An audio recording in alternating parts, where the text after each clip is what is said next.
Hi, I'm Daniel Lucas, and welcome to Book 101 Review. Book 101 is all about the books that I read for the last 40 years. And today I have my special guest.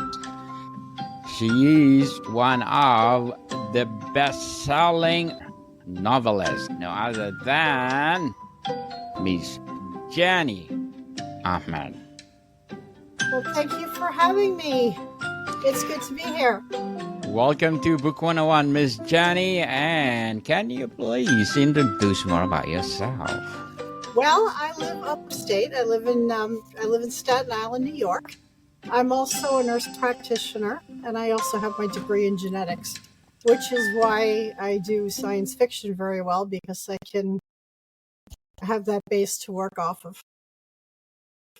And I have a load of kids, a load of grandkids, and I love to travel. Indeed, Miss Jenny, thank you so much for sharing your knowledge and wisdom to the world. And today, let's talk about one of your sci-fi novel, Utopia. Can you tell us about this? Yes, Utopia. You hear so much about science with Mars and everything, and I wanted to write a book about a one-way trip to Mars from the astronaut's perspective. And what I did is I selected my main character. Her name is Delilah. We introduce her in the very first prologue, where she's a child sitting out in the cold with her parents, looking at the stars and wondering what was out there. So we follow her briefly through life. We go through what the training is for an astronaut.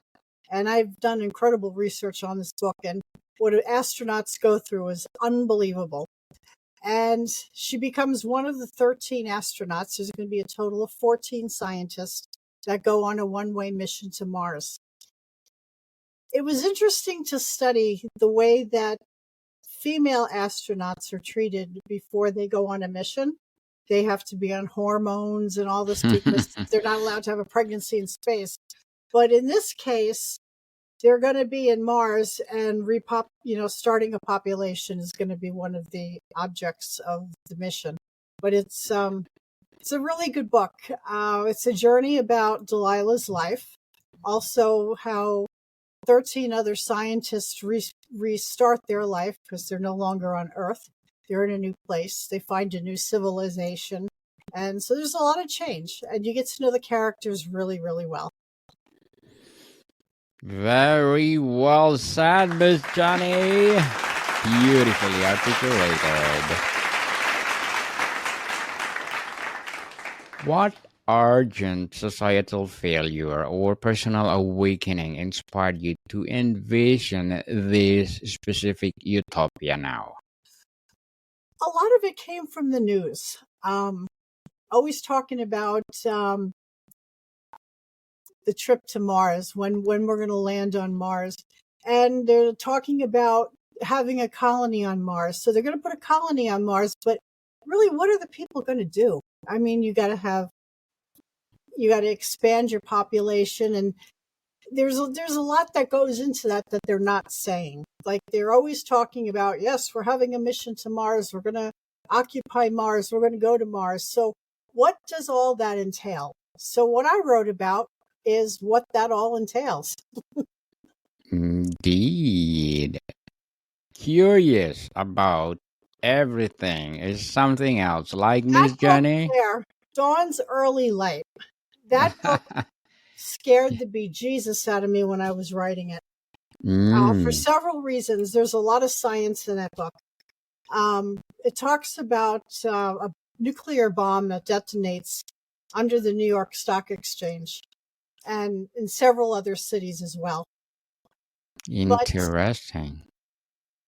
But after the book came out, 2 months later, there was a man in Florida that got arrested by Homeland Security that he was planning on putting a dirty bomb in the sewers right under the New York Stock Exchange. That scared me. And my villain in this book, I have a vacation home upstate, and there's an urban legend about this place called the Indian Lake blog. I won't take up much time going into it, but if you ever check up on the Indian Lake blog, there's a lot of truth to it. Basically, it was supposed to be an old CIA black ops site, where they were doing mind control experiments on children. And unfortunately, most of the stuff from this blog is true. And the blogger disappeared. It's really interesting. I don't want to take up your time. I could talk about it for hours, but that book really scared me, because when I talked about what happened when the bomb went off was actual things that happened in Hiroshima. Like, for example, in my book, a couple was getting married in Trinity Church in Manhattan. And when the bomb blew, it took a picture, and on the wall was their silhouettes. That was actually something that happened in Hiroshima. So all of the things that I put in my book about the radiation, even how the radiation got in the country. For example, less than 1% of all the containers that come through the port are actually inspected. And my nuclear device was put in a container with kitty litter and Brazilian nuts. And the reason why is because they're naturally radioactive. So if the customs people are walking, past the shipping containers, that'll naturally be radioactive. So it would turn positive automatically, but no one would think about it because it's got naturally radioactive ingredients in the shipping container. So there was so much research I put in this book. It was scary. It scared me at night when I was writing it, to think that something like this could really happen. Miss Jenny, can you tell us about also the Kingsman? That What is I all about? wanted to do. The way the presidential race was going this year, it was insane. So I wanted to do something political, a good political thriller. And my political thriller was when the congresswoman was found hanging off of the balcony in the House. The president gets accused of murder. I'm not going to say if he did it or not. I will say there's some really good twists. They uncovered so many things. He was making money from the Mexican cartels to bringing in fentanyl. He was getting paid for that. There was so many things. He had a mistress. He had illegitimate children, and he was such a stinker. This president was a stinker, but he was accused of killing the Speaker of the House. So that was a good book. And Speaker of the House. the way she was found hanging, her makeup was beautiful, her hair was beautiful, everything was beautiful, except she was dead. And how about the Burning Sky? The Burning Sky this was a fun book to write. It's about a meteor, asteroid coming, of course. And what happens is the 1% decide they're going to build bunkers and live underground. And the 1%, the other 99% are stuck up in the top of the world. They have to face everything on their own. There's no food for them. A nuclear winter hits. They have to survive in extremely, extremely cold weather. And then they run into a military base, and they find some really scary things. They find that the people that were underground had developed a vaccine for themselves to combat any radiation that would be on the Earth after the asteroid had landed. And unfortunately, some of those vaccines caused many bad things to happen. And I'll leave it at that. A new society gets formed, and we go from there. Miss Jenny, let's go back to Utopia. If you had to distill its core principle into one sentence. If I had to put Utopia into one sentence, Yes. I would say a new world was the mission, and a secret civilization changed everything. Which utopian or dystopian authors most influence your world building? I took it from a lot of philosophical points. I wanted to do benefits. Um, I wanted to show compassion. I wanted to show justice. And that was what I did in Utopia. The name came from where the landing spot was. And the landing spot was Utopia. And incidentally, that is one of the major sites that NASA wants to land one of their missions at, is in Utopia. How does your utopian actively prevent itself from becoming dystopian? The scientists that are on board are really committed. Like, NASA had their way they wanted the mission to go, but once the scientists were off the ground, they're like, listen, we're going to be living in this world. We're going to make it a nice world, right? And they used that time that they were on the ship going to Mars. They used that time to come up with like a constitution and how they envisioned the society would be. One of the first decisions they made is that it was going to be a cashless society. Cashless society Cashless, and no cash. cash. Okay, no cash.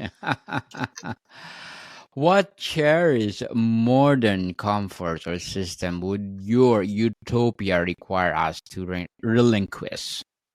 Well, there was a lot of things to confront in the novel. For example, the commander of the pilot, the head of the mission, he was married, and his wife was a scientist, but she wasn't going on the mission.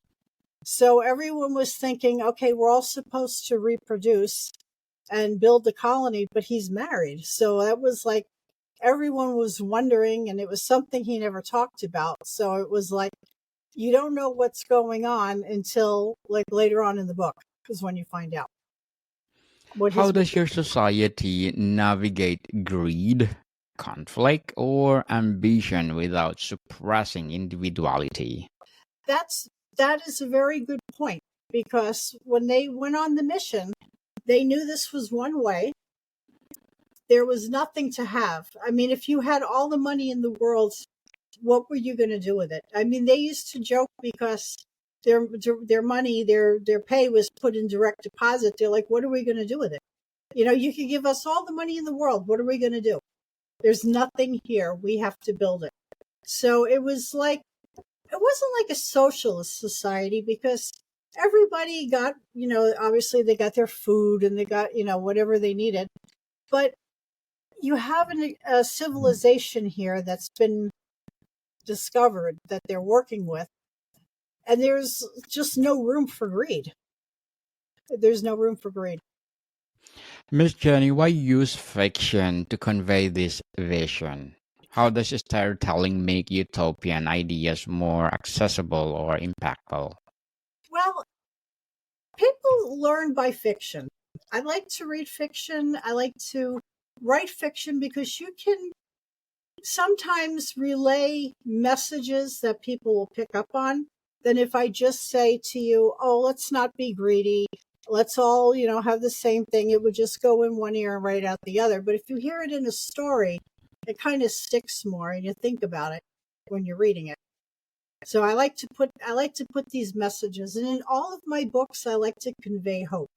I may rip the world apart in my book, but it's always going to end on a note of hope. And I think The everyone should have hope. Yes, indeed, we need hope. People don't lose hope always. Always positive. And Did no matter what trials and tribulations a person's having, there is always hope in this world. That's the one thing that'll never go away. There's always hope.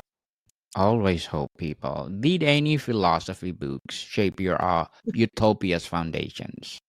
Yes, I've confronted all of the different scenarios.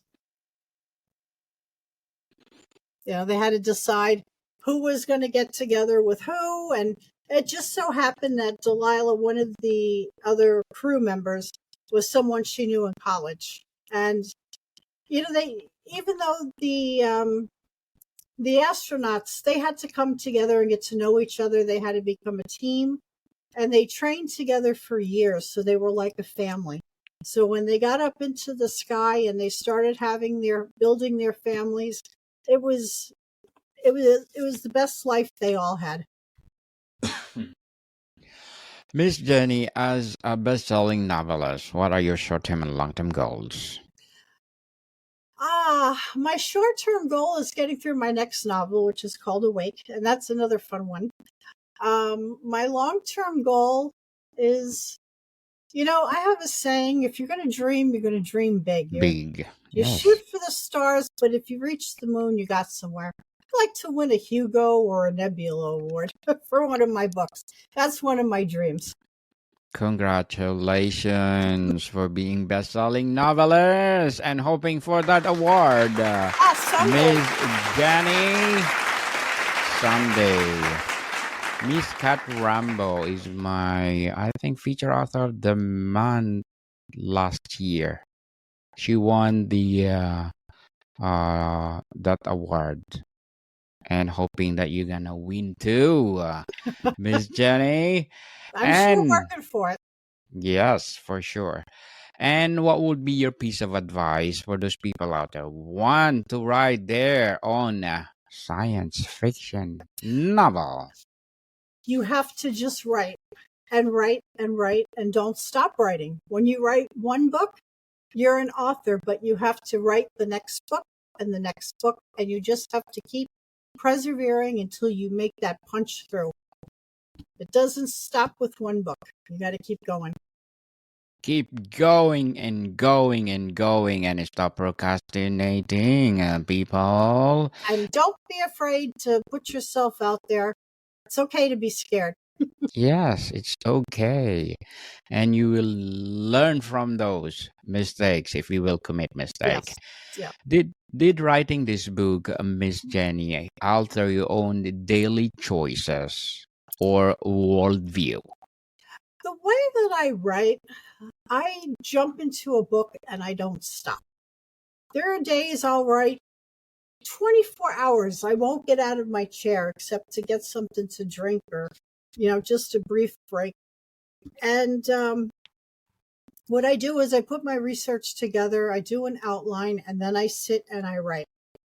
I'll stop, I'll edit a little bit, I'll edit some more. It's a process. Every author writes differently. And the way I write, my daughter tells me, Mom, you're a high functioning person with ADHD is what she says. I'm the type of person, if you give me one sheet of paper and you say, here, do this, it'll never get done. But if you come to me with all these files and plop it down and say, it's got to be done now, it'll be done. So what I do is I write 3 books at a time. I have 3 finished manuscripts here I'm working on. And I write on one. And when I get to a point where I guess a person would think it would be writer's block, but I just call it a stopping point. And then I go on to the next book and the same thing happens. And then I go on to the next book. And then when I'm done with that, then I go back, to the first pile that I started. And my books get done fast. They get done really fast. I use dictation.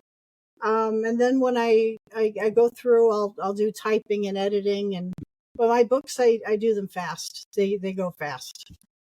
They are very fast. Miss Jenny, how do you respond to readers who call your vision unrealistic? Unrealistic? Is that what you said? Yes. Well, I've never been to Mars, and I don't know anyone who's been to Mars. So maybe it is unrealistic. Maybe it is realistic. We won't know till somebody goes to Mars. True. Totally agree. But I've learned really early in my writing career, because I had syndicated columns before in the newspapers years ago. I've learned many years ago that you cannot make everyone your fan. You can approach readers, you can engage with readers, but not everybody's going to like you, and that's okay. I mean, even your greatest novelists, James Patterson, all of them, they all had 1 star on Amazon. It's not one writer writes for everybody, Yes, and I'm true. okay with that. That's true. If your book plants one seed in readers' minds that could slowly grow toward change, what would you want the seed to be? I would just like people. I love the word hope. As a matter of fact, one of my characters in Utopia, her name is Tikva, and that's Hebrew for hope. I just want to see hope and unity. Those are the 2 things I would like people to walk away with my books, because no matter how scary my stories are or how far out there is always hope and unity. When I was a kid, my best friend, her name was Penny Jacobs, and her father was the science fiction novelist Piers Anthony. He's written over 400 books. And I remember as a kid, we were running, he would be at his typewriter and we would be running around. We'd ask him about the book he was writing, and he was talking about a mystical land, and his books always conveyed hope and faith and, unity as well. And I guess that's where I picked that up from. It's always been with me. Miss Jenny, before we wrap up our discussion for today, I'm inviting you to please do listen to my other podcast, people, my other podcast, because Abstract Essay is already in 5th season, Abstract Poetry in 2nd season, and of course my Book 101 review in 5th season too, Comedy Wow. 101 in its 2nd season, and Food 101 in 5th season too.